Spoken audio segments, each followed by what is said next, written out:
अस्सलामुअलैकुम फ्रेंड्स, मैं हूं आपका इंग्लिश टीचर मोहम्मद वकास और आप मुझे सुन रहे हैं इल्मरेरी यूट्यूब इंग्लिश लर्निंग चैनल पर। दोस्तों, हम अक्सर सोचते हैं कि अपनी गुफ्तगू का आगाज़ कैसे किया जाए, यानी कौन से ऐसे सेंटेंसेस का इस्तेमाल किया जाए जिससे आगे सुनने वाला आपकी गुफ्तगू से मुतासर हो जाए और आपके साथ बात करने लग जाए। तो दोस्तों, आज के वीडियो लेसन में मैं आपके लिए लेकर आया हूँ कुछ इंटरेस्टिंग, ब्यूटीफुल और अट्रैक्टिव इंग्लिश सेंटेंसेस जिनको आप यूज़ कर सकते हैं अपनी गुफ्तगू का आगाज़ करने के लिए।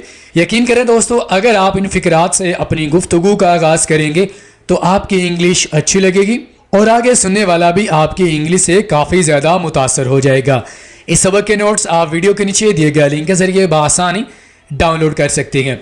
दोस्तों, अगर आप हमारे व्हाट्सएप ग्रुप को ज्वाइन करना चाहते हैं, उसके लिए आपको वीडियो के नीचे एक लिंक मिल जाएगा, वहाँ से आप हमारे साथ व्हाट्सएप पर भी इंग्लिश सीख सकते हैं। तो चले दोस्तों, हमारे आज के लेसन का बाकायदा आगाज़ करते हैं। दोस्तों, हमारे पास सबसे पहले सेंटेंस आ जाता है as far as I can see. As far as I can see, ये वाला जुमला बहुत ज़्यादा इस्तेमाल किया जाता है, लेकिन चूँकि हमें इंग्लिश का इतना पता नहीं होता, हमें ये नहीं पता होता कि इन सेंटेंसेस को कैसे इस्तेमाल करना है। और याद रखें दोस्तों, ऐसे सेंटेंसेस को कहा जाता है कन्वर्सेशन स्टार्टर्स, यानी ऐसे इंग्लिश सेंटेंसेस जिनको यूज़ करके आप अपनी गुफ्तगू का आगाज़ बड़े ही अच्छे अंदाज में कर सकते हैं। Okay, as far as I can see, इसका माना होता है जैसे मैं समझता हूँ। जब हम इसे सेंटेंस में इस्तेमाल करेंगे तो आपको बेहतर समझ आएगा। Well, as far as I can see there is no reason to go there. जैसे मैं समझता हूँ या जैसा मैं समझता हूँ, वहाँ जाने का कोई तुक नहीं बनता। तो समझ आ गया दोस्तों, इस सेंटेंस को आप कैसे इस्तेमाल कर सकते हैं। As far as I can see Imran Khan is a true leader. तो इस तरह आप इस सेंटेंस को इस्तेमाल कर सकते हैं। इसका माना क्या होता है, जैसे मैं समझता हूँ या जैसे मुझे समझ आती है। तो दोस्तों, मुझे यकीन है कि आपको अच्छे से समझ आ गया होगा कि आप as far as I can see को कैसे सेंटेंस में इस्तेमाल कर सकते हैं। आगे बढ़ते हैं दोस्तों, नंबर 2 पे हमारे पास आ जाता है to the best of our knowledge. To the best of our knowledge, our का माना होता है हमारे। अगर आप यहाँ पर ये कहना चाहते हैं to the best of my knowledge, to the best of your knowledge, तो आप पे डिपेंड करता है, आप इसको यहाँ पर ऐसे इस्तेमाल कर सकते हैं। सेंटेंस में देख लेते हैं, to the best of his knowledge या to the best of our knowledge, हमारे बेहतरीन इल्म के मुताबिक। यानी इसका माना क्या होता है कि भाई जितना मुझे इल्म है उसके मुताबिक no one had called all morning, किसी ने भी पूरी सुबह कॉल नहीं की। तो यहाँ पर इस सेंटेंस को आप कैसे इस्तेमाल करेंगे, इसका माना क्या होता है कि जितना आपके पास नॉलेज होता है उसके मुताबिक। To the best of my knowledge, to the best of your knowledge, to the best of his knowledge. तो आप यहाँ पर प्रोनाउन को चेंज कर करके आप इस फ्रेज को इस्तेमाल कर सकते हैं। ठीक है, to the best of my knowledge I have not yet watched a movie. अभी तक मैंने मूवी या उसने मूवी नहीं देखी। आगे बढ़ते हैं, नंबर 3 पे दोस्तों हमारे पास आ गया it seems to be. It seems to be, ऐसा लगता है कि। ये वाला जो स्टार्टर है बहुत ज़्यादा इस्तेमाल किया जाता है। इसका माना क्या होता है, ऐसा लगता है कि। It seems to me that this is the cheap solution, ऐसा लगता है कि ये सबसे घटिया हल है। तो जब भी आप अपनी कन्वर्सेशन को स्टार्ट करना चाहते हैं, गुफ्तगू का आगाज़ करना चाहते हैं, आप इस सेंटेंस का इस्तेमाल कर सकते हैं। इट सीम्स टू बी, यहाँ पर आप इट सीम्स टू मी भी कह सकते हैं और इट सीम्स टू बी भी कह सकते हैं। ठीक है, that this is the cheap solution. Number 4 पे दोस्तों हमारे पास आ गया to my way of thinking. To my way of thinking, जिस तरह मैं सोचता हूं या मेरी सोच के मुताबिक। ठीक है, to my way of thinking they are making a serious mistake. मेरी सोच के मुताबिक जितना मैं सोचता हूं वो एक बहुत संजीदा गलती कर रहे हैं। आप इस सेंटेंस को लाजमी इस्तेमाल कीजिएगा। Well, to my way of thinking Pakistan is not going to play against India. Pakistan India के खिलाफ मैच नहीं खेलेगा। To my way of thinking. Number 5 पे हमारे पास दोस्तों आ गया the best way to describe. The best way to describe, किसी भी चीज़ को बयान करने का बेहतरीन तरीका बयान करने का। The best way to describe it is you just need to start doing it. मतलब सबसे जो बेहतरीन तरीका है वो क्या है कि आप बस इसको करने लग जाओ। ठीक है, the best way to describe it is that you just need to start doing it. Number 6, well as you already may know. Well as you already may know, जैसा कि शायद आप पहले जानते हैं। दोस्तों, अगर आप अपनी गुफ्तगू को अच्छा बनाना चाहते हैं, इंप्रेसिव बनाना चाहते हैं, तो इन कन्वर्सेशन स्टार्टर्स को लाजमी आपने इस्तेमाल करना है। ठीक है, well as you already may know, जैसा कि शायद आप पहले जानते हैं। सेंटेंस देख लेते हैं। As you already may know that I have spoken to couple of investors. शायद जैसा कि आप पहले जानते हैं, मैं पहले ही जो नुमाइंदगान हैं, बहुत सारे नुमाइंदगान से बात कर चुका हूँ। Well not everyone knows. Well not everyone knows, हर कोई नहीं जानता है। Not everyone knows that it's her father who supported her in the business. ये वाला सेंटेंस भी हम बहुत ज़्यादा बोल रहे होते हैं यार, हर कोई नहीं जानता, हर कोई नहीं जानता। इंग्लिश में इसको कैसे बोलना है? नॉट एवरीवन नोज, हर कोई ये नहीं जानता कि ये उसका फादर है जिसने उसको बिजनेस में सपोर्ट किया है। Not everyone knows that it's her father who supported her in the business. Small wonder that, हैरत की बात नहीं है। जब आप ये कहना चाहते हैं ना कि ये कोई हैरत की बात नहीं है, तो ये वाला एक्सप्रेशन आपने लाजमी इस्तेमाल करना है। Small wonder that, small wonder that. Sentence देख लेते हैं। Small wonder that he was tired, ये हैरत की बात नहीं है कि वो थका हुआ था। Small wonder that Pakistan played against Afghanistan, ये कोई हैरत की बात नहीं है कि पाकिस्तान अफगानिस्तान के साथ या अगेंस्ट मैच खेला। तो स्मॉल वंडर दैट का माना क्या होता है? हैरत की बात नहीं है। Late me explain this, late me explain this, मुझे ये वजाहत करने दें। फॉर्मल और इनफॉर्मल कन्वर्सेशन दोनों में आप इस सेंटेंस को इस्तेमाल कर सकते हैं। काफ़ी खूबसूरत सा सेंटेंस है, फ्रेज है। All right, let me explain this matter to you. जब किसी ने कोई बात की, उसको अच्छी तरह समझ नहीं आए, तो आप कह सकते हैं all right, let me explain this matter to you. मुझे ये वजाहत करने दें, मुझे ये बात आपको समझाने दें। ठीक है। In regard to, in regard to के सिलसिले में या के बारे में। सेंटेंस देख लेते हैं। इन regard to your request for information I regret to inform you that I am unable to help you. इसका तर्जुमा देखते हैं ताकि आपको समझ आ जाए। इन regard to your request for information, मालूमात की रिक्वेस्ट के सिलसिले में, यानी आपने मुझसे रिक्वेस्ट की थी कि आपको मालूमात चाहिए, उसके सिलसिले में I regret to inform you, मुझे आपको बताने में ये पछतावा हो रहा है या मुझे अफसोस हो रहा है that I am unable to help you, कि मैं आपकी मदद नहीं कर सकता। तो इन रिगार्ड टू का माना क्या होता है? के सिलसिले में या के बारे में। ठीक है।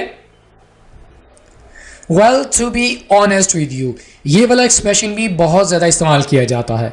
Well to be honest with you, ईमानदारी से तुम्हारे साथ ये बात कर रहा हूँ। ठीक है। सेंटेंस देख लेते हैं। Well to be honest with you, yes I have thought a lot of about marriage, तुम्हारे साथ ईमानदारी से ये बात कर रहा हूँ कि मैंने शादी के बारे में बहुत सोचा है। Well to be honest with you, या well honestly speaking to you, तुम्हारे साथ ईमानदारी से बात कर रहा हूँ। I have thought a lot of marriage, मैंने शादी के बारे में बहुत सोचा है। ठीक है। We can safely assume that, हम महफूज तरीके से ये फ़र्ज कर सकते हैं। एज्यूम का माना फ़र्ज कर लेना, सोच लेना, ख्याल कर लेना। We can safely assume that. Sentence देख लेते हैं। We can safely assume that she was not there that night, मतलब यह है कि हम अच्छे तरीके से या बड़े ही सेफली इस चीज़ को फ़र्ज कर सकते हैं, सोच सकते हैं कि वो उस रात वहाँ पर नहीं थी। ठीक है। It is important to note that, it is important to note that, ये भी बहुत इंटरेस्टिंग और काफ़ी अच्छा सेंटेंस है जिसे आप लाजमी इस्तेमाल कीजिएगा। ये नोट करना ज़रूरी है कि, ये नोट करना ज़रूरी है। सेंटेंस देख लेते हैं। It is important to note that pen has different aspects, ये नोट करना ज़रूरी है, यानी ये बात अपने इल्म में लाना ज़रूरी है कि जो दर्द होता है उसके मुख्तलिफ पहलू होते हैं। It is important to note that. On the other hand, दोस्तों ये वाला फ्रेज़ तो बहुत ज़्यादा कॉमनली यूज़ किया जाता है और आप भी इसे इस्तेमाल करते होंगे। अगर आपको नहीं पता तो आज आप सीख लीजिए। इसका माना होता है दूसरी जानिब। सेंटेंस देख लेते हैं, फिर मज़ीद मैं आपको समझाऊंगा। On the other hand you have a big wedding to enjoy. दोस्तों इस फ्रेज़ को आप कुछ ऐसे समझ सकते हैं। फॉर एग्जाम्पल, एक तरफ तो आपके पास पैसे नहीं है या आपका एग्ज़ाम आ रहा है और दूसरी तरफ आपने एक शादी को एंजॉय करना है, तो आप कह सकते हैं on one hand I am having my exams while on the other hand, जबकि दूसरी जानिब I have a big wedding to enjoy. तो जब आप ये कहना चाहते हैं कि एक तरफ या एक जानिब तो मेरा ये काम है जबकि दूसरी जानिब मुझे ये काम करना पड़ रहा है, तो इस सिचुएशन में आप इस फ्रेज़ का इस्तेमाल करेंगे on the other hand you have a big wedding to enjoy. मुझे यकीन है कि आपको समझ आ गया होगा कि आप इस फ्रेज़ का इस्तेमाल कैसे कर सकते हैं। From my point of view, from my point of view, ये वाला एक्सप्रेशन भी, ये वाला फ्रेज़ भी बहुत ज़्यादा इस्तेमाल किया जाता है। मेरे नुक्ता नज़र से, यानी मेरा क्या पॉइंट है उसकी नज़र से आप ये बात कर रहे हैं। From my point of view it was kids battling for the ball. मेरे नुक्ता नज़र से ये वो बच्चे थे जो बॉल के लिए लड़ रहे थे। जैसा कि from my point of view you should not go there, आपको वहाँ नहीं जाना चाहिए। From my point of view you should not fight him, मेरे नुक्ता नज़र से आपको उससे लड़ना नहीं चाहिए। तो आप बहुत सारे सेंटेंस बना सकते हैं, एक दफ़ा बस आपने इसको अच्छे से समझ लेना है। ठीक है, आगे बढ़ते हैं। As I see it, as I see it का माना होता है जैसे मुझे लगता है या जैसे मैं देखता हूँ। As I see it you have no choice, जैसे मुझे लगता है या जैसे मैं देखता हूँ आपके पास और कोई चॉइस ही नहीं है।